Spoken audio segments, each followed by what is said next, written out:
बिस्मिल्लाहिर्रहमानिर्रहीम। अस्सलाम वालेकुम स्टूडेंट्स। बच्चों, आज के इस लेक्चर में जिस टॉपिक को हम स्टडी करने जा रहे हैं वो है मिलीकान ऑयल ड्रॉपलेट मेथड। ठीक है, मिलीकान ने 1909 के अंदर एक टेक्निक को डेवलप किया और इस टेक्निक के ज़रिए उसने इलेक्ट्रॉन के ऊपर जो चार्ज है उस चार्ज को मैयर किया और उसने अपने एक्सपेरिमेंट के अंदर ऑयल को यूज़ किया और उस ऑयल की जो विस्कोसिटी थी वो मिलीकान को मालूम थी। अब ऑयल मेथड के ज़रिए से मिलीकान ने इलेक्ट्रॉन के ऊपर चार्ज को क्या किया, मैयर किया। अपनी टेक्निक में उसने जिस ऑपरेटस को यूज़ किया वो ऑपरेटस हम देख लेते हैं। तो फर्स्ट ऑफ ऑल हम ऑपरेटस को देख लेते हैं। बच्चों, मैंने यहाँ पे एक डायग्राम ड्रा की है। सबसे पहले आपने एक वैक्यूम चैम्बर लेना है। ये बाहर आपको जो बॉक्स नंबर सारा नजर आ रहा है इसको बोलते हैं वैक्यूम चैम्बर। इस वैक्यूम चैम्बर को हमने सी से रिप्रेजेंट किया है। फिर उसके बाद आपने दो पैरेलल प्लेट लेनी है। ये दो मैंने पैरेलल प्लेट ले ली हैं, एक को पी और दूसरी को पी डैश का नाम दिया है। और बच्चों, आपने जो अपर पैरेलल प्लेट है उसके अंदर एक होल क्रिएट करना है और होल को हम एच से रिप्रेजेंट करेंगे ताकि ऑयल ड्रॉपलेट इसके अंदर इंटर हो सके। एक हमने एटोमाइजर लिया है, एटोमाइजर को ए से रिप्रेजेंट किया है। एटोमाइजर के आगे नोजल लगी हुई है जिससे ऑयल के छोटे छोटे क्या प्रोड्यूस होंगे, ड्रॉप प्रोड्यूस होंगे। ये ड्रॉप क्या करेंगे, इस होल को पास आउट करेंगे और इन प्लेट में इंटर होंगे।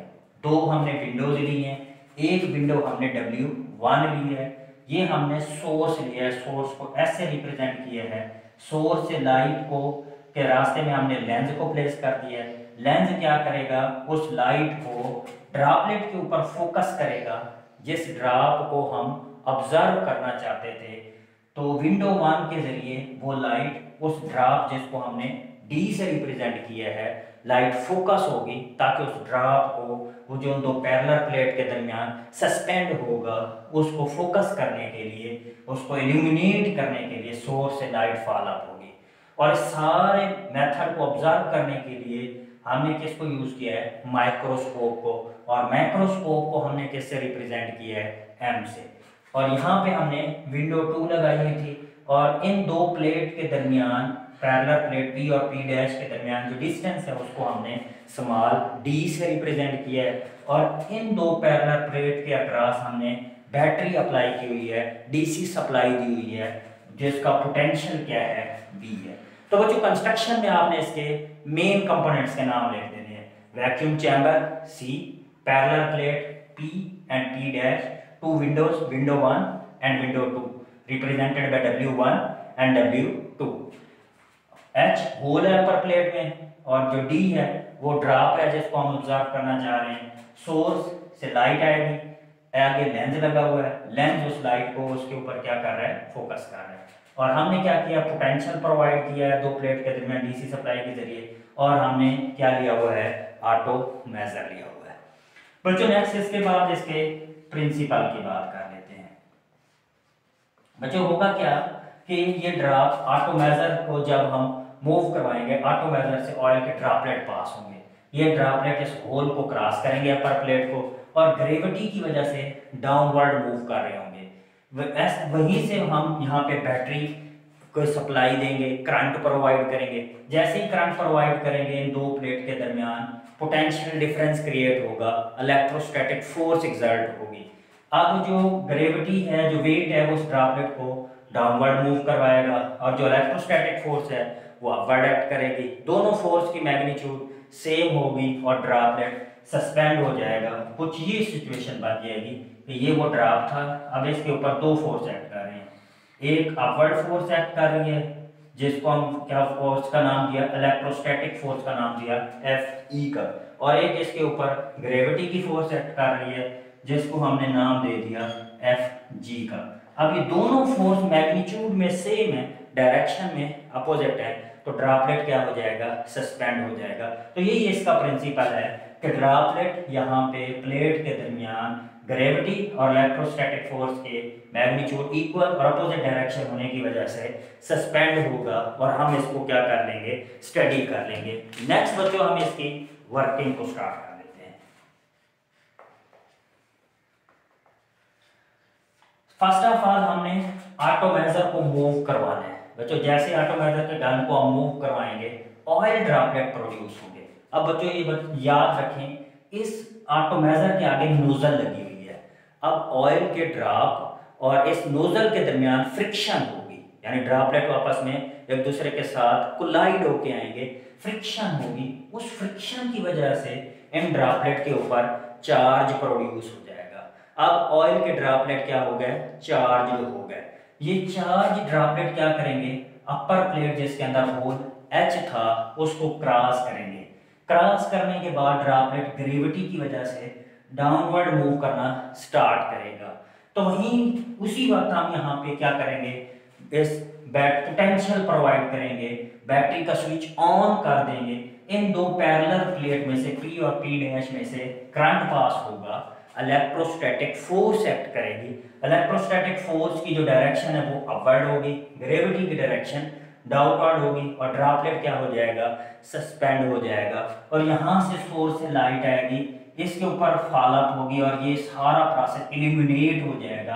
अब उस सस्पेंडेड ड्रॉपलेट को हम क्या कर सकते हैं, ऑब्जर्व कर सकते हैं। और अगर हम इसको मैथमेटिकली लिखें तो बच्चों हम यूँ कह सकते हैं कि जो फोर्स ऑफ इलेक्ट्रोस्टैटिक है वो इक्वल होगी किसके, फोर्स ऑफ ग्रेविटी के। अब बच्चों इलेक्ट्रोस्टैटिक फोर्स को हमने पढ़ा हुआ है, F इज इक्वल टू क्या होता है, QE, और F G is equal to किस चीज के बराबर होता है, mg के। और बच्चों हमने पढ़ा हुआ है E इज इक्वल टू किस चीज के बराबर होता है, V/D के। तो यहाँ पे हम E की वैल्यू पुट कर देते हैं, तो ये हमारे पास आ जाएगा बच्चों E V/D इनटू mg। हमने बच्चों क्या फाइंड आउट करना था, charge on electron find out करना है, यानी कि हम लोगों ने Q को फाइंड आउट करना है।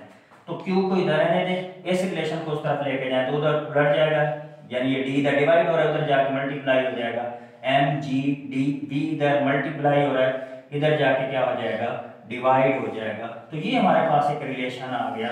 सपोज कि इसको मैं नाम दे देता हूँ इक्वेशन 1। बच्चों अगर आप इस फार्मूले को देखें तो G की वैल्यू 9.8 होती है, D इन दो प्लेटों के दरमियान जो डिस्टेंस दी वो मिलीकान ने फाइंड आउट कर लिया, V जिस पोटेंशियल को जो आपने प्रोवाइड किया है वो पोटेंशियल भी फाइंड आउट था।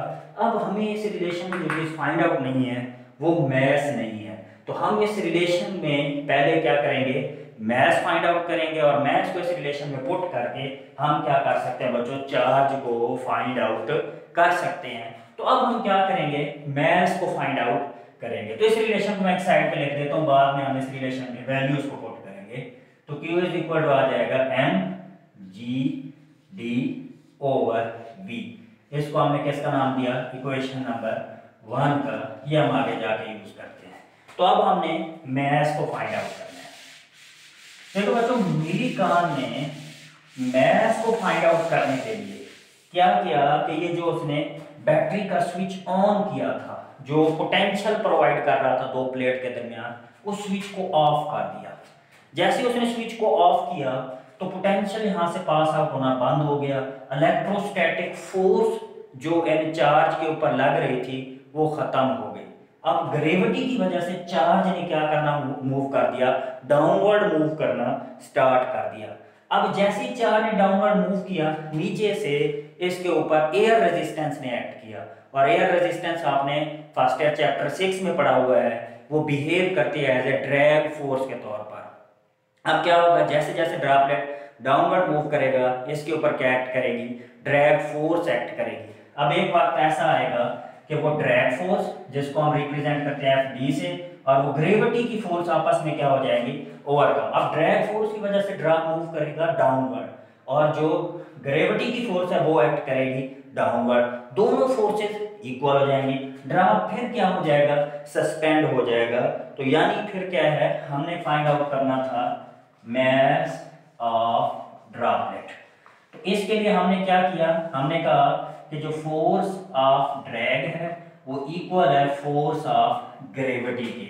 और आप जानते हैं F को हम W इज इक्वल टू हम क्या लिख सकते होते हैं, mg भी लिख देते हो। तो ये आ गया mg के इक्वल। F भी ड्रैग फोर्स है, तो हमने चैप्टर 6 में पढ़ा था ड्रैग फोर्स को 6 pi eta are we T.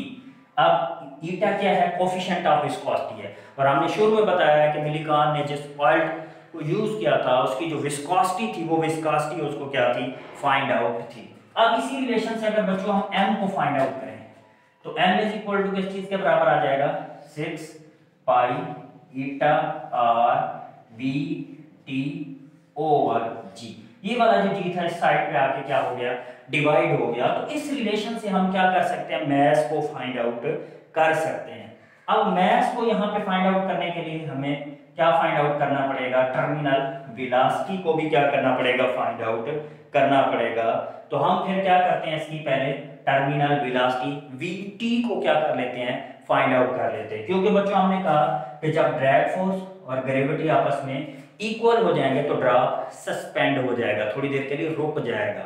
उसके बाद ग्रेविटी ओवरकम करेगी और ड्रॉप जो है टर्मिनल वेलोसिटी के साथ मैक्सिमम कांस्टेंट वेलोसिटी के साथ डाउनवर्ड क्या करता है, मूव करता है। तो हम क्या करते हैं फिर यहाँ पे पहले टर्मिनल वेलोसिटी को फाइंड आउट कर लेते हैं, और टर्मिनल वेलोसिटी की जो वैल्यू है वो इस इक्वेशन में हम पुट कर देंगे। तो ये रिलेशन भी हम एक साइड पे लिख लेते हैं क्योंकि इसमें हमने टर्मिनल वेलोसिटी की वैल्यू आके पुट करनी है। तो m इज इक्वल टू हमारे पास आ रहा है 6 pi eta are we T divided जी। इसको भी आपको इक्वेशन का नाम दे दें, सपोज कि मैंने इसको इक्वेशन बी का नाम दे दिया, इक्वेशन 2 कह देते हैं। ये इक्वेशन 1 थी हमारे पास और ये हमारे पास इक्वेशन 2 आ गई। इन दो इक्वेशन को आगे हम यूज करते हैं। तो अब हम इसकी टर्मिनल वेलोसिटी को बच्चों फाइंड आउट कर लेते हैं। टर्मिनल वेलोसिटी, टर्मिनल वेलोसिटी को बच्चों हमने पढ़ा हुआ है, हम रिप्रेजेंट करते होते हैं किस चीज से, vt से। तो vt हमने फाइंड आउट करना है। बच्चों आप लोग जानते हैं हमने एक रिलेशन पढ़ा हुआ है s is equal to vt, और v हमने फाइंड आउट करना हो तो v इज इक्वल टू क्या हो जाएगा, s ओवर t। तो ये टर्मिनल वेलोसिटी हम फाइंड आउट कर सकते हैं कब, इन दो प्लेटों के दरमियान डिस्टेंस फाइंड आउट करके। और इन दो प्लेटों का जो डिस्टेंस था वो मिलीकान को ऑलरेडी फाइंड आउट था, और जो टाइम है उसने टाइम को भी मेजर कर दिया कि एक ड्रॉप इस होल से जब इस प्लेट में इंटर होता है तो एक प्लेट P से P डैश तक जाने में वो कितना टाइम लेता है। तो टाइम को फाइंड आउट करके उसने टर्मिनल वेलोसिटी को भी क्या कर लिया, फाइंड आउट कर लिया।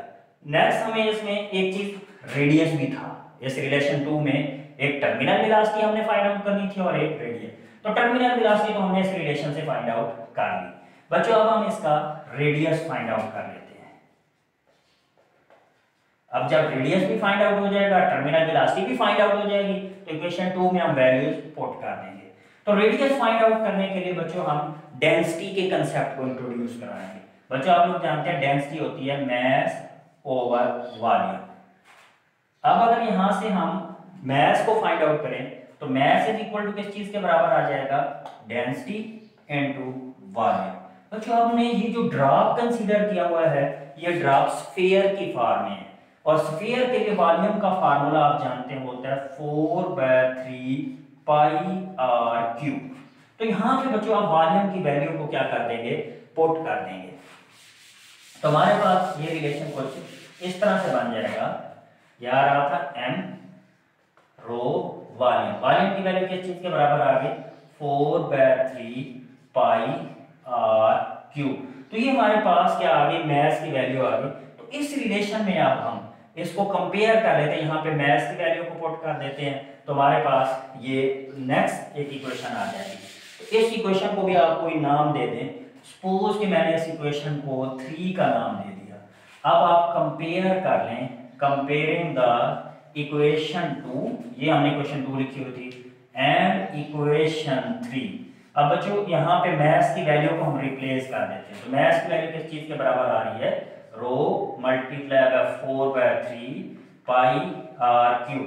अब इधर इसकी राइट साइड लिख लेते हैं 6 pi eta R B T divided by G. अब बच्चों हमने रेडियस फाइंड आउट करना था। क्या फाइंड आउट करना था? रेडियस। इस रिलेशन से अगर आप रेडियस फाइंड आउट करना चाहते हैं तो बच्चों आप लोग देखें ये r का क्यूब है, ये r है, एक r से ये r का क्यूब कैंसिल हो जाएगा, बाकी क्या रह जाएगा हमारे पास? r का स्क्वायर रह जाएगा।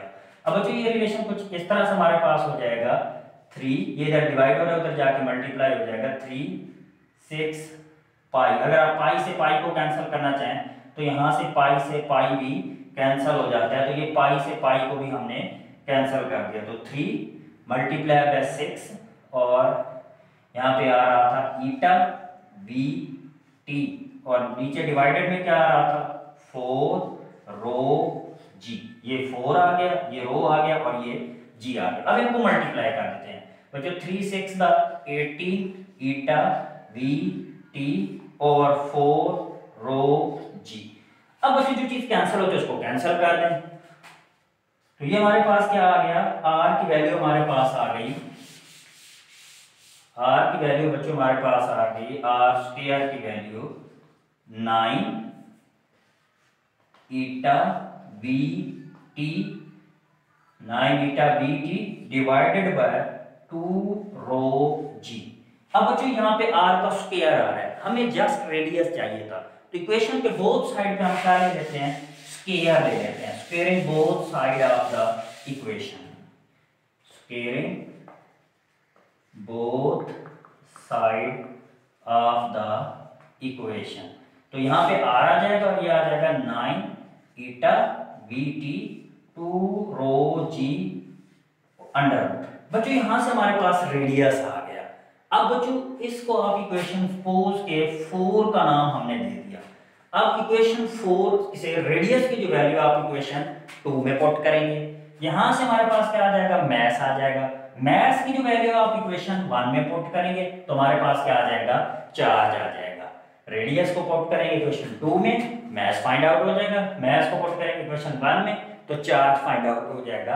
मिलीकार ने इस तरह चार्ज को मेजर किया और उसने चार्ज इलेक्ट्रॉन के ऊपर जो चार्ज था उसकी जो वैल्यू थी वो फाइंड आउट की 1.6 10⁻⁻⁹ कूलम। उसने इंटीग्रल मल्टीपल यानी डिफरेंट चार्ज की वैल्यू को फाइंड आउट किया। वो इंटीग्रल मल्टीपल ऑफ किसके बराबर आ रहे थे? चार्ज की जो वैल्यू आ रही थी वो 1.6 10⁻⁻⁻ किसके बराबर आ रही थी? 19 कूलम के इक्वल आ रही थी। अब उसने क्या किए? n चार्ज लिए, तो यानी कि जो चार्ज है Q इज इक्वल टू उसने क्या लिए? Ne, n many number of electron लिए जिसको हमने n से रिप्रेजेंट कर दिया, E charge on electron. Suppose बच्चों हम यहां से n को फाइंड आउट करते हैं तो n इज इक्वल टू हमारे पास क्या आ जाएगा? Q over E। n is equal to आ जाएगा Q ओवर E। तो यहां पे आप Q की वैल्यू पुट कर दें और E की वैल्यू पुट कर दें तो हमारे पास नंबर ऑफ इलेक्ट्रॉन की वैल्यू आ जाएगी। तो सपोज करते हैं बच्चों जो हमारे पास Q है, Q जो है वो 1 कूलम के बराबर है और चार्ज ऑन इलेक्ट्रॉन है 1.6 10⁻⁻⁹ कूलम। अब आप इसको क्या करेंगे? डिवाइड करेंगे। डिवाइड करने के बाद बच्चों इसका जो आंसर आ रहा है वो हमारे पास आ रहा है 6.25 मल्टीप्लाई बाय 10⁻⁻18 के ये क्या आ रहा है? इक्वल आ रहा है। इलेक्ट्रॉन के क्या आ रहा है? इक्वल। तो बच्चों ये इंपॉर्टेंट एमसीक्यूज है, ये अक्सर पेपर के अंदर आता है। तो यानी क्या है कि हमारे पास जो चार्ज आ रहे थे मिलीकान के मुताबिक वो क्या आ रहे थे? इंटीग्रल मल्टीपल के बराबर आ रहे थे। तो हमने लिखा Q is equal to n integral charge यानी मैनी चार्ज और E उस इलेक्ट्रॉन के ऊपर जो चार्ज है। तो n फाइंड आउट करना है तो Q ओवर E, तो n हमने यहाँ पे फाइंड आउट करना है तो चार्ज 1 कूलम है, उसके ऊपर जो चार्ज की वैल्यू है वो कितनी आ गई? 1.6 10⁻⁻⁹ तो ये किसके बराबर आ गया? n बराबर आ गया 6.25 10⁻⁻18 इलेक्ट्रॉन के इक्वल आ गए। बच्चों अगर आप लोगों को हमारी वीडियोस अच्छी लग रही हो तो आप हमारी वीडियोस को लाइक करें, कमेंट करें, शेयर करें और हमारे चैनल को सब्सक्राइब करें। अल्लाह हाफ़िज़।